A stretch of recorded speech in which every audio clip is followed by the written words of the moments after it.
Ahí sí. El título de esta serie es Crucificado, ¿cierto? Algunas razones por las cuales Cristo padeció la cruz. Y realmente es importante poder conocer esto. De verdad que tiene un sabor importante para nosotros como creyentes, puesto que es muy común que, dado cierto tiempo, olvidemos la importancia de la cruz y las implicaciones de la cruz. Y por eso es que vamos a estar varias semanas, varios meses hablando de esto, de las razones, algunas razones por las cuales nuestro Señor Jesucristo tuvo que asumir, tuvo que padecer la cruz del Calvario. La semana pasada continuamos, o sea, comenzamos más bien y estuvimos hablando de la importancia histórica de la cruz, qué significaba, de dónde surgió ese suplicio de la cruz, ese castigo, esa sentencia de muerte, porque básicamente la crucifixión era la pena capital.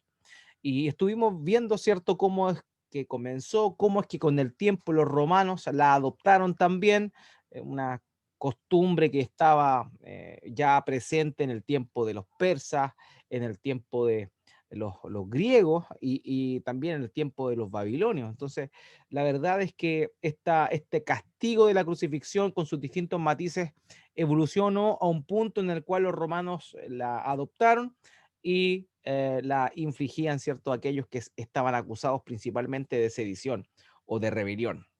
¿Ya?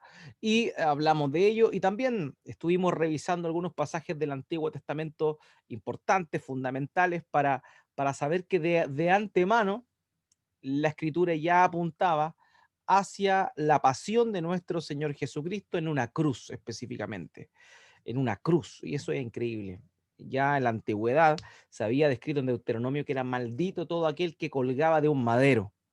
Entonces eso precisamente fue lo que vivió nuestro Señor Jesucristo. Y también estuvimos revisando algunos textos, ¿cierto?, del Antiguo Testamento donde se hablaba de lo que sucedió precisamente en el momento de la crucifixión de nuestro Señor, las palabras del salmista, también aquellas cosas importantes como que se repartieron sus vestidos y ese tipo de cosas que es increíble notar siquiera que estas fueron descritas muchos, muchos, muchos años antes de que todo esto sucediera. Y eso evidentemente a nosotros nos debe causar gozo, certeza de que nuestra fe es una fe que está eh, confirmada en la escritura, pero que ha sido vívida a lo largo de la historia. Y eso es un punto muy, muy importante que nosotros debemos considerar. El día de hoy vamos a estar comenzando entonces a explicar algunas razones. Hoy, la razón que vamos a estar viendo por la cual nuestro Señor Jesucristo fue crucificado es para recibir la ira de Dios. Esa es una de las razones por las cuales nuestro Señor Jesucristo fue crucificado. Ahora, esto suena un poco fuerte, sobre todo teniendo en cuenta la cultura que tenemos nosotros, una cultura católica romana, ¿cierto? Nuestra cultura chilena está permeada de alguna manera por el catolicismo romano, de manera que la costumbre es de ver a Dios, ¿cierto?, como un Dios amoroso, pero no se contempla o no se aprecia muchas veces las veces que la Biblia habla de que Dios está airado, de que Dios se aira, de que la ira del Señor. Entonces, ese concepto es necesario que lo volvamos a revisar en la escritura y por sobre todo entendiendo la crucifixión de nuestro Señor Jesucristo como un elemento que frenó, absorbió la ira que Dios tenía. Entonces eso es lo primero. También las visiones del cristianismo más populares hoy, dentro de la amplia gama de aquellos lugares que se dicen ser iglesias, se enfatiza o se sobreenfatiza más bien mucho con respecto al amor de Dios, ¿cierto? Por sobre todo los otros atributos. Cuando estuvimos hablando de conocer a Dios, ¿cierto? De la vida eterna, vimos nosotros que lo más común es exacerbar la definición del amor de Dios por sobre los demás atributos. Pero eso es una verdad a medias, es una verdad parcial y no es toda la verdad. Dios es amor, sí, Dios es amor. El apóstol Juan lo dice en su primera epístola en un montón de oportunidades. Entonces no hay nada que recriminar de eso, es una realidad. Pero por el otro lado, también Dios es fuego consumidor, de acuerdo a lo que nos recuerda el escritor de Hebreos. Dios no es solo amor, sino que también es fuego consumidor. La visión que se constata mucho o que se pulula mucho dentro del ambiente evangélico es Dios ama a todo el mundo, no importa cómo seas, Él te ama, no importa lo que hiciste, no importa lo que haces, Dios te ama, ¿ya? Y ese es el mensaje evangelístico, según algunos, que se debería pronunciar y anunciar siempre. Sin embargo, esta es una visión parcial. Por otro lado, hay una corriente teológica relativamente moderna, que ve la cruz de Cristo de una manera así como le estoy diciendo. Y esto a grandes rasgos, porque esta perspectiva es mucho más profunda de lo que estoy señalando. Esta visión se llama la nueva perspectiva de Pablo, ¿ya? Eh,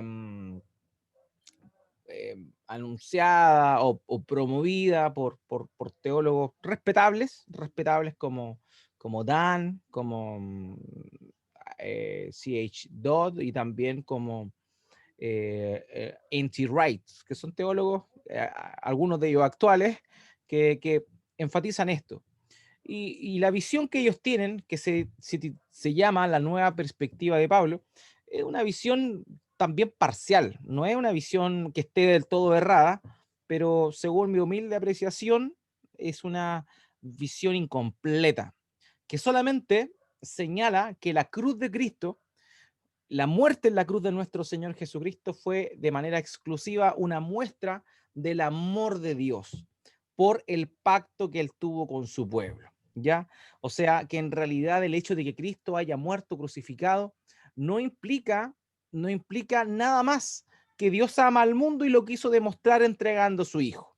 Así de una forma bien sencilla y acotada, sin hacer un énfasis en este concepto que yo le estoy mencionando, que es bíblico, que es la ira de Dios. ¿Ok?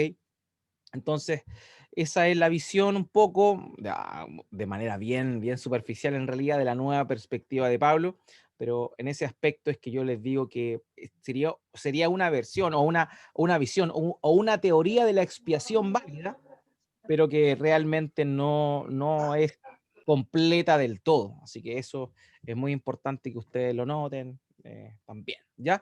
Así que esta perspectiva en parte sí es verdad, Dios ama al mundo, pero no existe en rigor. Esa no es solamente la razón por la que Dios envió a su Hijo Jesús a morir en la cruz, ¿ok? Así que es verdad, Dios es amor, pero la Biblia señala claramente que una de las razones por la cual nuestro Señor Jesucristo tuvo que padecer la cruz es por que Él en sí mismo cargó, llevó y sufrió la ira de Dios. Eso es lo que vamos a estar viendo hoy día. Hay hartos versículos también más adelante que vamos a estar analizando, vamos a estar viendo y que nos llevan a una idea más clara de este asunto que, como lo digo, no es tan popular, pero que es cierto y es una verdad bíblica irrenunciable. Todos sabemos esto de alguna manera. Dios dio su ley moral, ¿cierto? La ley moral tiene base de los 10 mandamientos. La ley moral es aquella que trasciende las culturas y trasciende las instancias. La ley de Dios podemos nosotros dividirla, lo que encontramos en el Pentateuco, en la Torá, podemos nosotros dividirla en tres grandes bloques. Primero, la ley moral, la ley, la ley civil y la ley ceremonial, ¿ya? Esos son las tres visiones, llamémoslo así, o las tres aristas de la ley de Dios. La ley moral, la ley civil y la ley ceremonial. La ley moral tiene que ver con el estándar de Dios. La ley civil tiene que ver con aquellas normas que el pueblo de Dios debía cumplir en el lugar que Dios le había dado como herencia. Y la ley ceremonial hacía una alusión a todas las representaciones tipológicas que se llevarían a cabo con la obra de nuestro Señor Jesucristo. O sea, era un anuncio simbólico de lo que Cristo iba a venir a hacer en la cruz. Pero la ley moral es una ley que trasciende siempre. La ley civil se terminó, ¿cierto?, cuando ellos perdieron la tierra.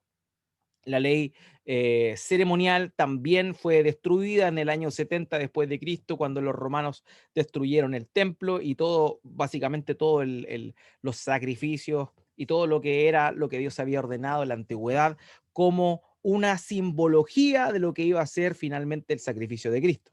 Así que todo eso quedó obsoleto y lo que siempre ha seguido en pie es la ley moral, aquella que Dios demanda de su creación. Particularmente podemos nosotros notarla en los 10 mandamientos, ¿cierto? Los 10 mandamientos, los primeros 4 tienen relación a la relación del hombre con Dios y los otros tienen relación a la relación del hombre con su prójimo. Por eso es que cuando se le preguntó al Señor Jesucristo cuál era el mandamiento más importante, él dice: amarás al Señor tu Dios con todo tu corazón, con toda tu alma, con toda tu mente y con toda tu fuerza. Y el segundo es similar, dice: amarás a tu prójimo como a ti mismo. ¿Por qué? Porque precisamente en esos 2 mandamientos de manera general se resumen las 2 tablas, la tabla que tiene relación con Dios y la tabla que tiene relación con el prójimo. Ahora, Dios dio su ley con el fin de que el ser humano la cumpliera a la perfección. El gran problema es que el hombre debía cumplirla y si no la cumplía, tenía que pagar. La desobediencia a la ley de Dios es la muerte. Es la muerte y eso es lo que la escritura señala. La escritura señala eso. Y lo vamos a ver, por ejemplo, en pasajes como estos. Romanos capítulo 3, versículo 23 dice: por cuanto todos pecaron y no alcanzan la gloria de Dios. La versión Reina Valera dice: y están destituidos de la gloria de Dios. O sea, todos pecaron. Esto es importante, porque no está hablando del que peca, no dice el que peca está destituido de la gloria de Dios, sino que habla de una generalidad. ¿Por qué? Porque el ser humano, desde que Adán pecó, tiene esta condición de pecado que en medida que va creciendo, va desarrollando y se va manifestando. ¿Y cuál es la paga de eso? ¿Cuál es la paga del pecado? Y la escritura es claro en mostrarnos cuál es la paga del pecado. Romanos capítulo 6, versículo 23 dice esto: porque la paga del pecado es muerte, pero la dádiva o el regalo de Dios es vida eterna en Cristo Jesús, Señor nuestro. Entonces, ¿qué es lo que nosotros vemos acá? Nosotros estamos viendo que Dios dio un estándar moral el cual el ser humano debía cumplir a perfección, pero desde que Adán pecó, todos y cada uno de nosotros quienes hemos nacido luego de Adán, nacimos corrompidos con la mancha del pecado. Todos pecamos, algunos más, otros menos, pero todos pecamos, y la paga del pecado, el salario del pecado, la retribución del pecado es la muerte, es la muerte. Y la escritura lo dice claramente aquí. Entonces, eso es importante. Miren lo que señala Ezequiel capítulo 18, versículo 4. Dice: todas las almas son mías, tanto el alma del Padre como el alma del Hijo. Mías son. Pero note cómo termina: el alma que peque, esa morirá. El alma que peque, esa morirá. O sea, si a un ser, un alma, se está refiriendo a una persona, si una persona peca, esta debe morir. ¿Por qué? Porque es el acto de justicia de Dios, porque la paga del pecado es la muerte. Y no se está refiriendo exclusivamente a la muerte física, sino también a la muerte espiritual. A la muerte espiritual, aquella que te separa de Dios. Y esa es la condición en la cual el ser humano se encuentra: separado de Dios, muerto en sus delitos y pecados. Ahora bien, ahora bien, si Jesucristo, ¿cierto? Vino simplemente a morir como una muestra del amor de Dios por el ser humano, así nomás, ¿por qué razón tuvo que sufrir? ¿Por qué razón él tuvo que sufrir? ¿Por qué no vino, se humilló, se dignó simplemente al nacer como un ser humano y luego de eso morir de viejito? ¿Por qué no? ¿Por qué sufrió? Y aquí está el tema importante de lo que es la premisa fundamental de lo que acabamos nosotros de decir en este estudio, que es que el Señor Jesucristo, una de las razones por las cuales murió en la cruz, murió crucificado, fue para absorber en sí la ira de Dios. Cristo asumió la ira de Dios. Dios está airado. Cuando el hombre peca, el hombre se hace un justo merecedor de la ira de Dios. Y la ira de Dios no es este concepto que nosotros tenemos basado en nuestra propia ira. Nuestra propia ira muchas veces es descontrolada y es una ira que no es justa, sino que tiene que ver con una reacción demasiado carnal. La ira de Dios no es pecaminosa, la ira de Dios es santa, la ira de Dios es retributiva, pero en su justa medida. Ahora, imagínense, el pecado es tan grave en sí, que la paga del pecado es la muerte eterna. Y la muerte eterna no es simplemente morir, la muerte eterna es el castigo en el lago de fuego y azufre. Eso es lo que la Escritura señala. Entonces, la pecaminosidad del ser humano le hace un justo merecedor de la justicia de Dios, ¿cierto? Dios está airado con quienes le insultan, con quienes ofenden su dignidad. Y Dios no es un ser, porque Él es perfecto. Él no puede esconder simplemente el pecado del ser humano debajo de la alfombra del universo y simplemente dejarla pasar. No, Él es justo y Él debe castigar con justicia lo que corresponde, darle a cada cual lo que le corresponde. El problema es que todos pecamos, de manera que todos merecemos la retribución por nuestro pecado, que es el castigo en el lago de fuego y azufre que arde por los siglos de los siglos. Si Dios no castigara el pecado, Dios sería injusto y Dios no puede ser. Si Dios es injusto, Dios no es Dios, porque la justicia es una de las perfecciones de Dios, de los atributos de Dios. Entonces es necesario que comprendamos nosotros esto bien. Por eso es que el hombre, el ser humano, se encuentra bajo maldición. ¿Por qué? Porque pecamos y el hecho de que seamos pecadores precisamente nos hace a nosotros merecedores de la ira de Dios. La ira de Dios justamente debe estar sobre el ser humano, sobre el ser humano. Pero ahí está la gran maravilla, que Dios es justo, pero también Dios es amoroso. Y ese equilibrio perfecto entre ambas cosas es precisamente lo que produjo la encarnación y también posteriormente la crucifixión. Hermanos, el hombre que transgrede la ley de Dios debe morir. Y aquel que no la cumple es considerado un maldito, un maldecido. Deuteronomio capítulo 27, versículo 26, dice, maldito el que no confirme las palabras de esta ley para ponerlas por obra, es decir, que no las realice, que no las cumpla. Maldito, maldito. Y dice, todo el pueblo dirá amén. Ahora, quizás usted me va a decir, pero pastor, esto aparece en el Antiguo Testamento, esto es algo que, y el Dios del Antiguo Testamento era muy duro, mientras que Jesús es amor. El Dios del Antiguo Testamento era muy radical, pero el Dios del Nuevo Testamento, Jesús, es distinto, Él es amor. ¿Pero qué dijo el apóstol Pablo? El apóstol Pablo en Gálatas capítulo 3, versículo 10, dice lo mismo y repite lo mismo que decía Deuteronomio en el Antiguo Testamento. Porque todos los que son de las obras de la ley, o sea, los que están cumpliendo las obras de la ley, están bajo maldición, pues escrito está, maldito todo el que no permanece en todas las cosas escritas en el libro de la ley para hacerlas. O sea, Pablo está repitiendo, es porque es el mismo Dios, Dios no cambia, Dios es inmutable, el mismo Dios del Antiguo Testamento es el Dios del Nuevo Testamento. Y si él dijo que aquellas personas que no obedecen todas las palabras de la ley moral, si no las cumplen, están bajo maldición. Por tanto, todos se encuentran precisamente en esa condición. Ahora, aquí viene lo que yo les decía. Una de las razones por las cuales el Señor Jesucristo asumió la cruz precisamente es para Él llevar sobre sí, absorbiendo los pecados, perdón, absorbiendo la ira de Dios. Dios no es que simplemente estaba airado y de pronto Jesucristo murió en la cruz y bueno, ya todo está bien, todo está saldado y lo pasó por alto. Claro, Dios pasó por alto nuestros pecados, sí, y solo si estamos en Cristo, quien padeció en su cuerpo la, la paga, la justicia y absorbió la ira de Dios. Hermanos, Cristo absorbió la ira de Dios.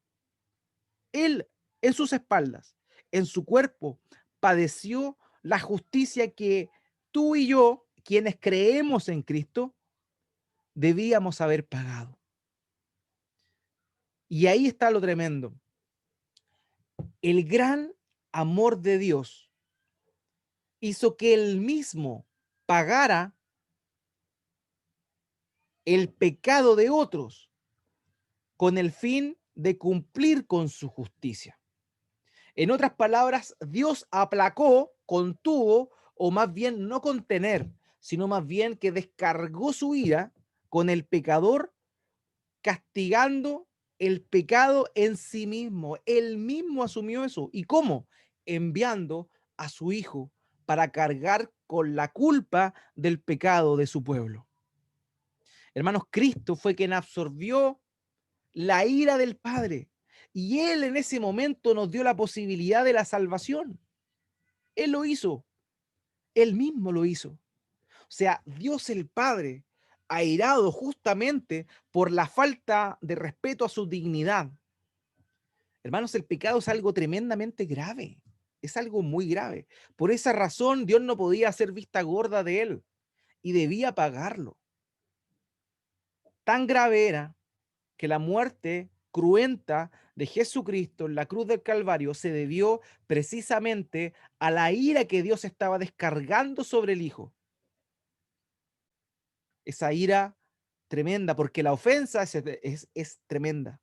La ofensa que el ser humano, tú y yo, hemos hecho ante Dios es digna de un castigo eterno. ¿Por qué no un castigo momentáneo? Porque contra quien hemos pecado es eterno. De manera que si eso es así, la retribución a ese pecado también debe ser eterna. Por eso es que el lago de fuego y azufre existe, es real y va a ser el lugar donde van a estar todos aquellos que desprecian el evangelio, que desprecian la buena noticia, que desprecian la obra de Cristo, que solamente lo ven como alguien que hizo una obra buena muriendo en la cruz. No, ahí se descargó la ira de Dios por el pecado del pueblo de Dios.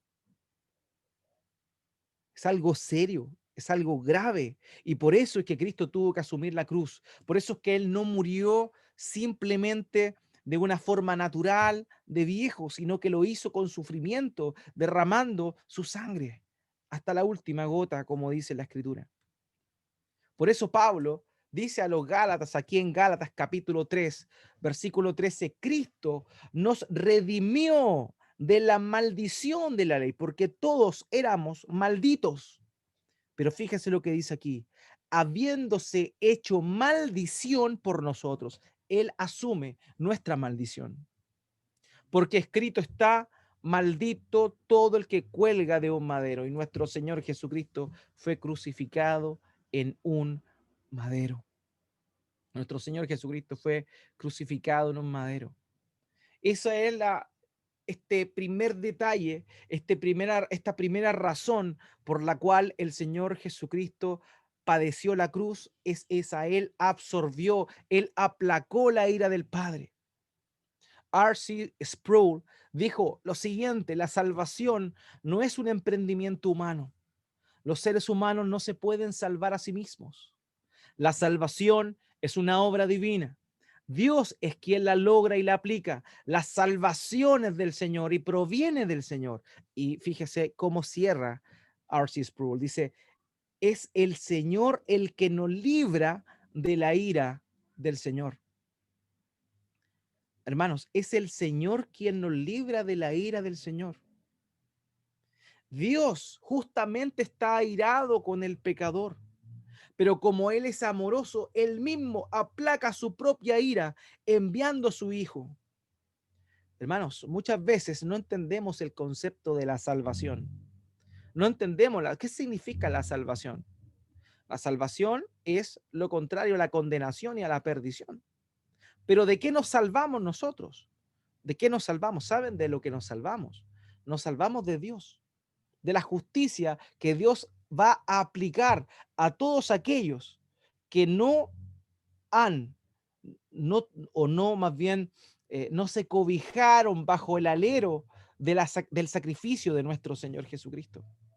Por eso, Juan capítulo 3, versículo 19 dice que la causa de la condenación es que la luz vino al mundo y el mundo prefirió las tinieblas antes que la luz porque sus obras eran malas.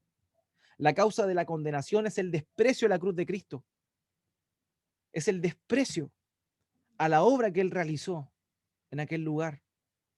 Porque la salvación es Dios salvándonos a nosotros de sí mismo. De sí mismo, porque Él es justo y Él debe manifestar su justicia, dando el castigo que cada uno de nosotros merece. Sin embargo, el Dios de amor, justo, de ira, pero también de amor, nos dio la posibilidad de alcanzar gracia y salvación por intermedio de Jesús. Por eso aquellos que desprecian la cruz de Cristo están terriblemente condenados. Porque el acto más grande de amor que Dios da al ser humano es precisamente enviar a su Hijo a padecer por los pecados de su pueblo. Por eso ese famoso pasaje de Juan 3:16 dice, porque Dios amó de tal manera al mundo que dio a su Hijo unigénito para que todo aquel que en Él cree no se pierda, mas tenga vida eterna. Muchas veces pensamos que ese versículo habla de la salvación de todo el mundo. No, es claro, es enfático en decir, para que todo aquel que en Él cree no se pierda, mas tenga vida eterna. El amor de Dios es solo aplicable por medio de la cruz de Cristo a aquellos que creen y se arrepienten. Los demás están fuera porque están despreciando lo que Cristo hizo. La salvación es eso. Dios salvándonos de su justa ira, de la ira de Él. Romanos capítulo 3, versículo 25. A quien Dios exhibió públicamente, refiriéndose al Señor, como propiciación por su sangre a través de la fe, como demostración de su justicia. ¿Se da cuenta? Dice a quien Dios exhibió como propiciación por su sangre a través de la fe como demostración de su justicia. Cristo padeció y fue desangrado para demostrar la justicia de Dios aplicada a un inocente, quien estaba en representación de los culpables. Y aquí viene este concepto maravilloso que también a veces es mal entendido, que es propiciación. Muchas veces leemos estas palabras en las escrituras y no entendemos con claridad qué es lo que éstas significan. Y vamos a estar hablando más adelante precisamente de esta expresión, propiciación, para que podamos comprender de una manera más clara todo esto. Mira lo que dice Juan capítulo 4, versículo 10. En esto consiste el amor. Nótelo. No en que nosotros hayamos amado a Dios. Hay mucha gente que dice, yo creo en Dios, yo respeto a Dios, yo creo que existe alguien superior y siempre le busco, yo amo a Dios. ¿Saben qué? Eso es una mentira, porque el amor no consiste en que nosotros hayamos amado a Dios, sino en que Él tomó la iniciativa. Juan dice, sino en que Él nos amó a nosotros y envió a su Hijo como propiciación por nuestros pecados.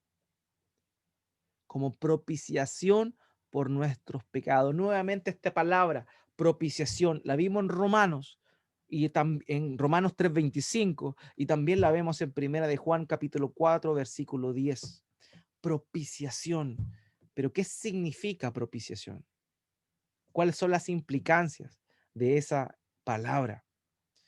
John Piper dice lo siguiente: si Dios no fuera justo, no hubiera habido demanda que su hijo sufriera y muriera. ¿Se entiende? Como Dios es justo, su hijo tuvo que morir y sufrir de esa forma. Y si Dios no fuera amoroso, no hubiera habido disposición para que su hijo sufriera y muriera. O sea, La cruz de Cristo no demuestra solamente su amor como muchos lo entienden, sino que la cruz de Cristo también demuestra la justicia de Dios. Dios es justo y Dios castiga.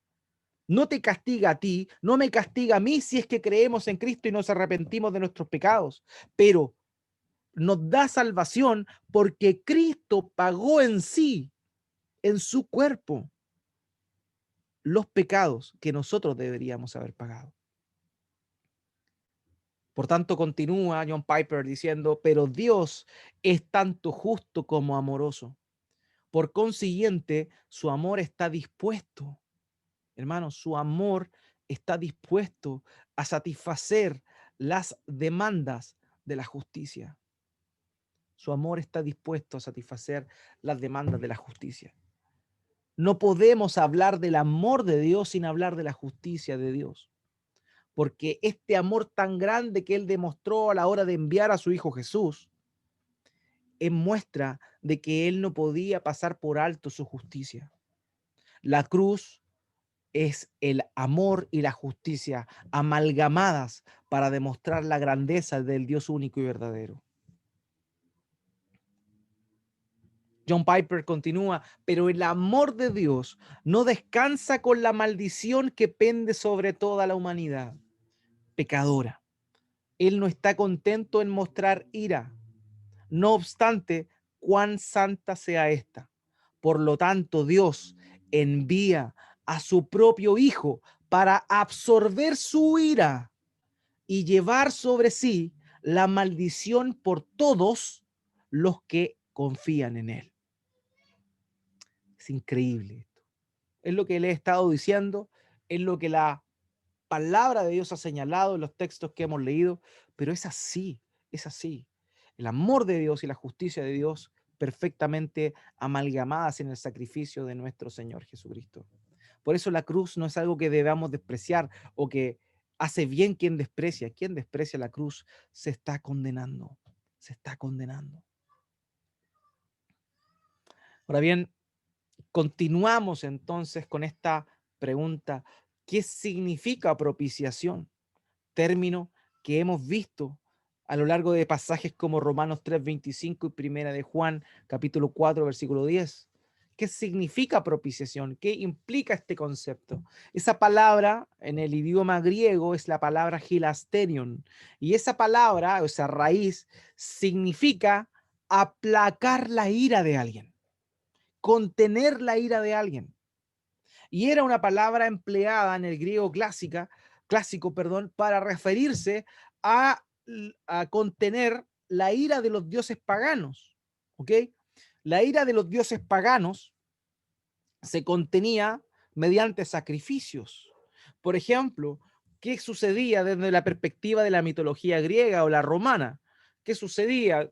Recuérdense que los griegos tenían como dios principal a Zeus, y el homólogo de Zeus de parte de los romanos era Júpiter. Ahora, cuando habían tormentas eléctricas, ellos entendían que habían desagradado a Zeus. Entonces, ¿qué hacían? Mataban, hacían sacrificios para aplacar la ira de este dios pagano, de este dios falso. Ahora bien, cuando hablamos de propiciación desde la perspectiva de Cristo, del Dios cristiano, ¿acaso Dios, el Dios cristiano, es comparable a esos dioses paganos? No, de ninguna manera. Porque ciertamente Dios, el Dios único y verdadero, se aira. Pero la gran diferencia que existe entre la visión pagana que tenían los hombres en su perspectiva religiosa era que ellos podían aplacar la ira del Dios. Eso es lo que ellos pensaban. Pero la propiciación desde la perspectiva bíblica, la perspectiva del Dios único y verdadero, es que el hombre no puede hacer nada para propiciar, para contener, para apaciguar la ira de Dios. Por lo tanto, es Dios mismo quien se da un sustituto. Así que en términos sencillos, propiciación significa eliminar la ira mediante un sustituto. Es como hay personas que usan esto como terapia. Hay personas que tienen un saco, ¿cierto?, de boxeo en su patio o en su oficina, Y cuando están pasando por momentos de ira, salen y van a golpear ese saco. ¿Con qué propósito? Para descargar su ira en ese saco. En vez de descargarla sobre los trabajadores, de descargarla sobre su familia, evidentemente la canaliza por medio de eso. Obviamente, manteniendo las tremendas distancias que existen, nuestro Señor Jesucristo fue como este saco. Él llevó y fue el objeto sobre el cual el Padre descargó su ira. El punto crucial es que aquí no es un objeto, sino que es Dios mismo. Dios mismo contiene su ira. Él mismo da la solución. Y eso es una diferenciación tremenda, hermanos. Dios elimina su ira mediante un sustituto, pero él mismo proporciona al sustituto, quien es su Hijo. Ahora, como la ira de Dios es justa, esta no puede ser simplemente anulada o cancelada. La ira de Dios tiene que ser descargada, tiene que ser consumada. Por ese motivo es que debe ser absorbida. ¿Y quién absorbió eso? Fue nuestro Señor Jesucristo. Eso es lo que significa propiciación. Contener la ira, apaciguar la ira, pero no simplemente diciéndole cálmate, cálmate, sino que aquí estoy, descárgate conmigo. Y eso es lo que hizo el Hijo. O sea, Dios mismo está airado por la blasfemia de nosotros, por nuestros pecados, y Él va a ejecutar su juicio. Pero por amor a su pueblo, Él envía a su propio Hijo, y que Él envía a su propio Hijo, que es de su propia naturaleza, está diciendo que Él se envió a sí mismo. Es Dios mismo quien apaga su propia ira. Él descargó su ira sobre sí mismo por medio de su Hijo, nuestro Señor Jesucristo. Eso es la propiciación. Jesucristo padeció la cruz y sufrió para absorber la ira de Dios. John Stott define la propiciación de la siguiente manera. Él dice, propiciar a alguien alude a apaciguarlo o pacificar su ira. Eso es lo que significa Heilasterion.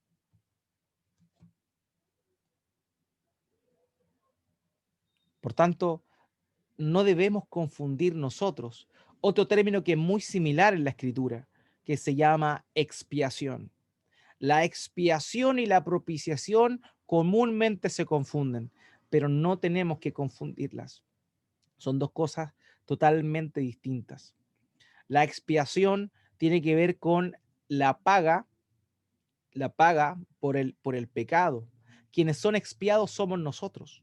Los hombres son expiados de sus pecados. Mientras que la propiciación tiene que ver con Dios. Dios es propiciado. ¿Se entiende la idea? Dios es propiciado. Dios es apaciguado en su ira, mientras que la expiación va en beneficio de nosotros. Los hombres son expiados de sus pecados y la ira de Dios es propiciada, de manera que aunque en oportunidades podemos malentender estos dos términos, es necesario que los comprendamos. La expiación tiene que ver con el perdón de nuestros pecados, mientras que la propiciación tiene que ver con lo que Cristo hizo en favor nuestro, apaciguando, eso sí, directamente la ira del Padre. O sea, se propicia a Dios mientras que se expía al ser humano. Esa es la idea. William Lane Craig señala lo siguiente: propiciar significa apaciguar, aplacar, satisfacer. El objeto de la expiación, nótelo bien la diferencia, el objeto de la expiación es el pecado, que se perdona el pecado. ¿De quién? Del ser humano. Mientras que el objeto de la propiciación es Dios, lo mismo que le acabo de señalar. O sea, se expía y el beneficio de la expiación es el ser humano, y la propiciación, Jesucristo la hizo delante de Dios. O sea, Jesucristo propició la ira de Dios. Ahora bien, John Stott dice, la cuestión crucial está en resolver si el objeto de la acción expiatoria es Dios o el hombre. En el primer caso, la palabra apropiada, en el caso de Dios, es propiciación, apaciguar a Dios. En el segundo, la palabra acertada es expiación, es decir, resolver la cuestión del pecado y la culpa. O sea, eso es. ¿Quiénes son expiados? Nosotros. ¿Quién es propiciado? Dios. Esa es la gran diferencia. El objeto de cada palabra. Esto es nomenclatura, pero yo sé que es importante también para que cuando hablemos en términos bíblicos, hablemos en términos precisos. Ahora, lo importante de esto, hermanos míos, y la base de lo que hemos dicho es que precisamente la cruz y el sufrimiento de nuestro Señor Jesucristo fue lo que apaciguó la ira de Dios, lo que calmó la ira de Dios y lo que a la vez nos trajo a nosotros la reconciliación. O sea, para que nosotros, quienes estábamos enemistados con Dios, pudiésemos ser acercados a Dios, fue necesario que Dios mismo enviara a su Hijo para que Él recibiera la consecuencia de la enemistad que nosotros teníamos con el Padre, para de esa manera reconciliarnos con Él. Romanos capítulo 5, versículo 10. Porque si cuando éramos enemigos fuimos reconciliados con Dios por la muerte de su Hijo, fíjese bien, reconciliados por Dios mediante la muerte de su Hijo. O sea, la reconciliación fue efectiva con la muerte de su Hijo. Mucho más, habiendo sido reconciliados, seremos salvos por su vida, refiriéndose a su resurrección. También Pablo a los Colosenses, en el capítulo 1, versículo 19 al 20, dice, porque agradó al Padre que en él habitara toda la plenitud y por medio de él, del Señor, reconciliar todas las cosas consigo, habiendo hecho la paz. Note bien las palabras, habiendo hecho la paz por medio de la sangre de la cruz. ¿Se da cuenta digamos, el contraste que existe? Porque ¿cómo va a haber paz si hay sangre? Es como contradictorio. Sin embargo, eso fue lo que sucedió, un intercambio. Un intercambio. El Señor Jesucristo nos dio paz con el Padre a raíz de Él haber entregado su vida, derramando su sangre con ese propósito. O sea, Él tuvo guerra para que nosotros tuviéramos paz. Él tuvo violencia, él recibió violencia e injusticia para que nosotros recibiéramos paz y justicia. Ese es el maravilloso y bendito intercambio que el Señor nos dio a nosotros.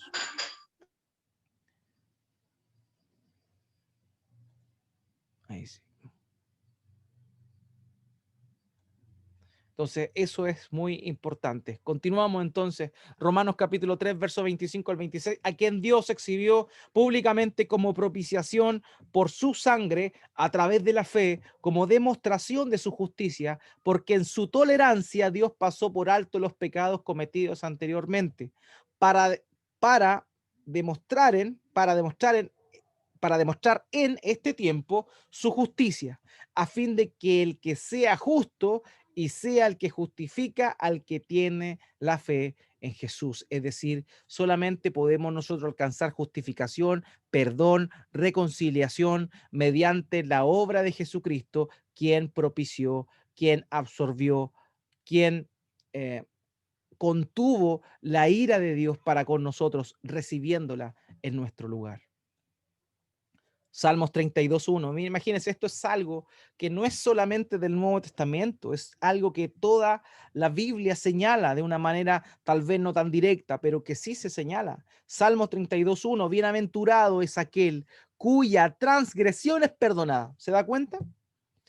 Pero note lo que sigue, cuyo pecado es cubierto.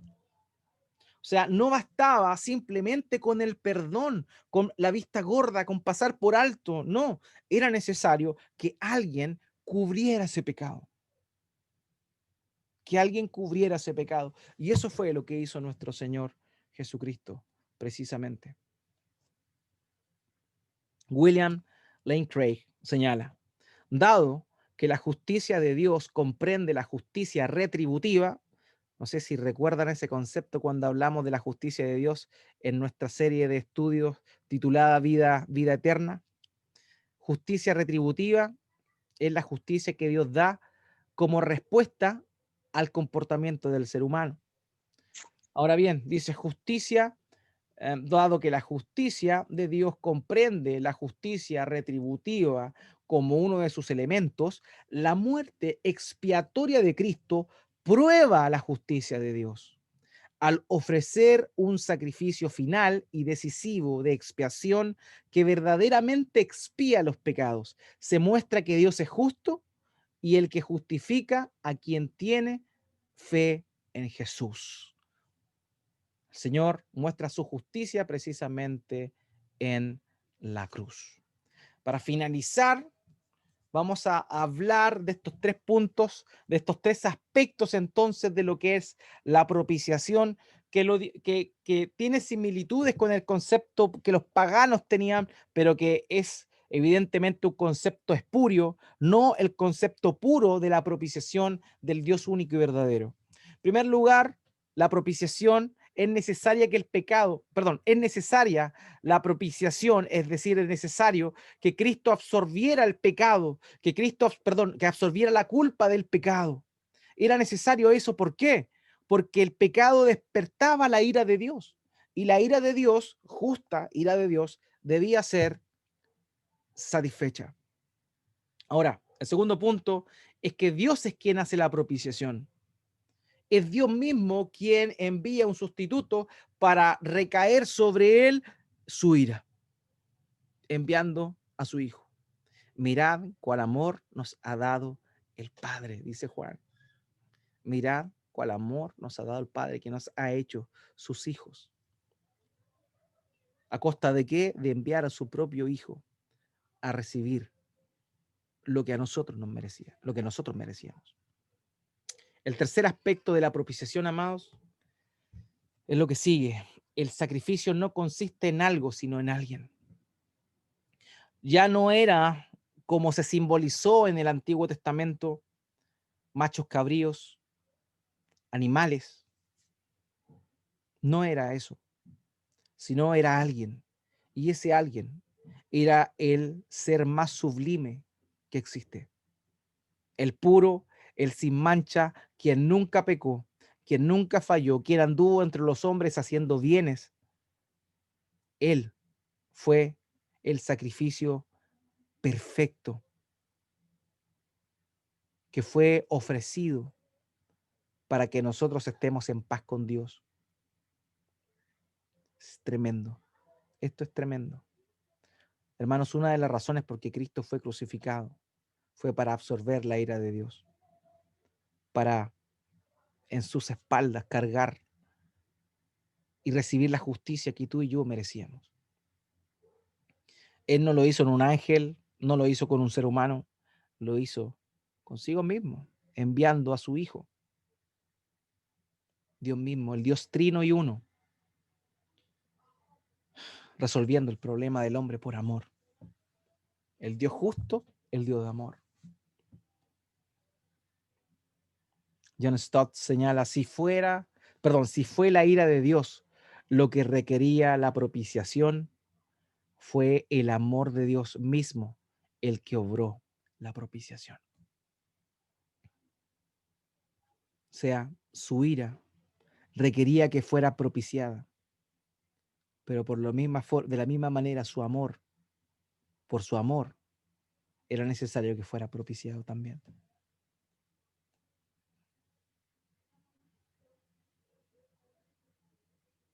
Tristemente hay personas que no valoran esto.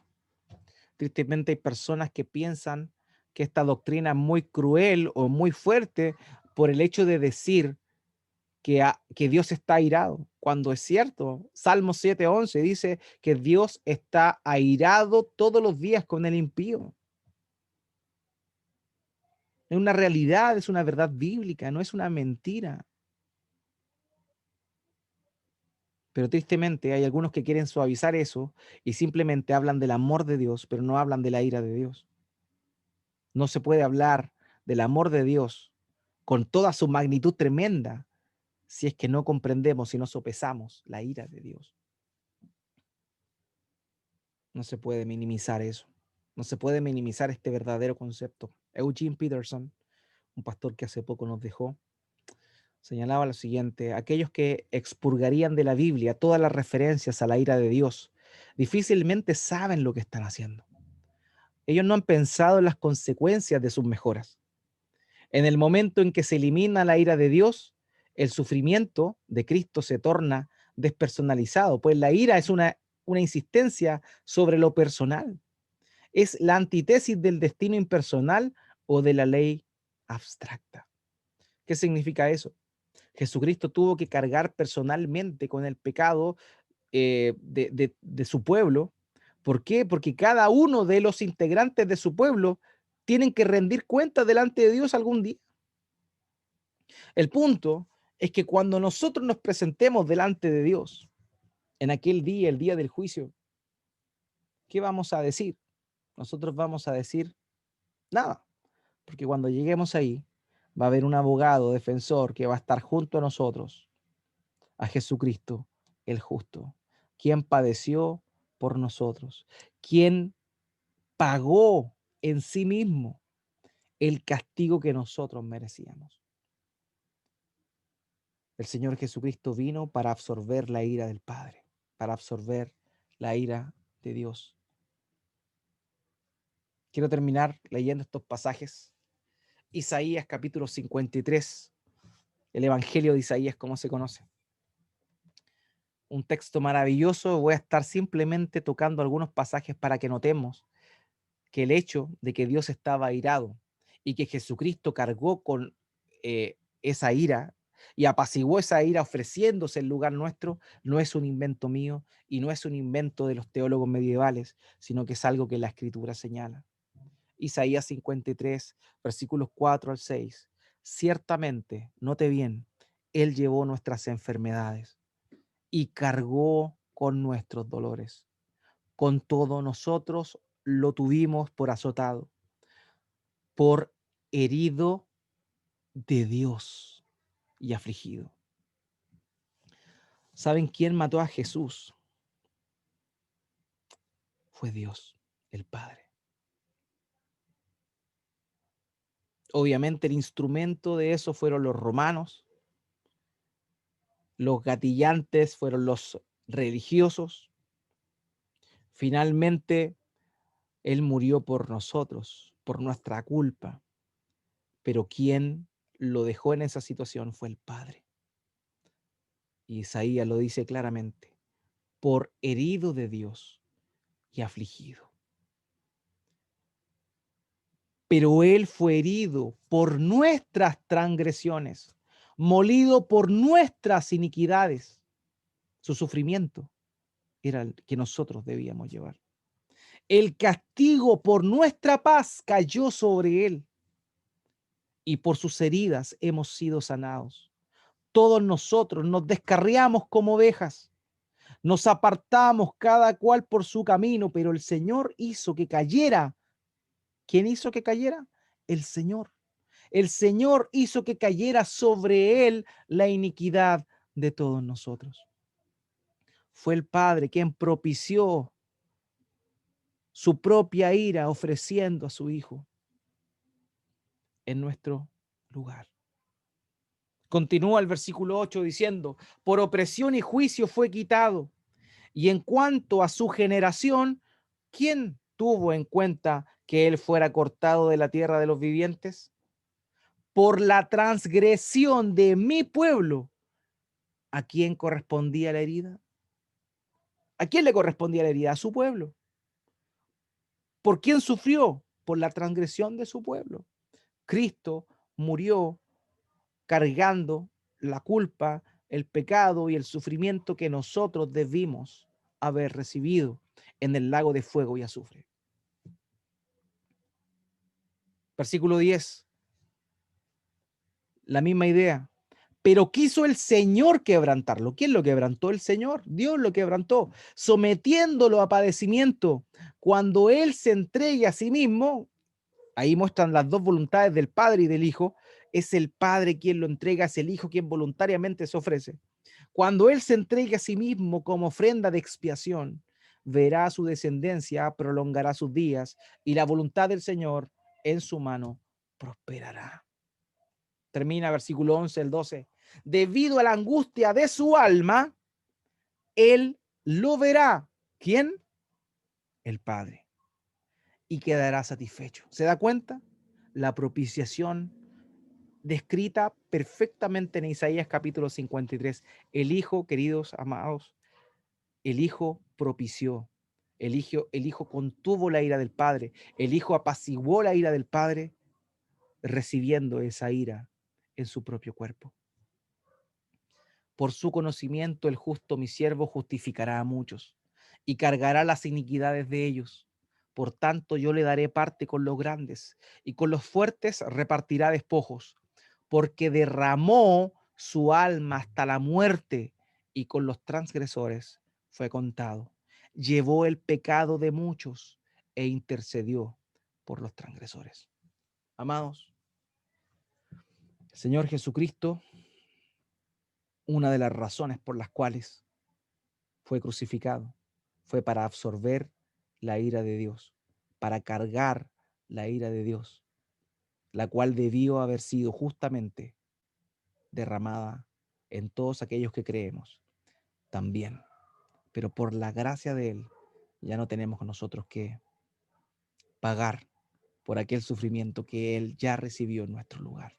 Bendito sea el Señor, bendito sea el Evangelio. En eso consiste el Evangelio. Esa es una de las razones por las cuales nuestro Señor Jesucristo fue crucificado.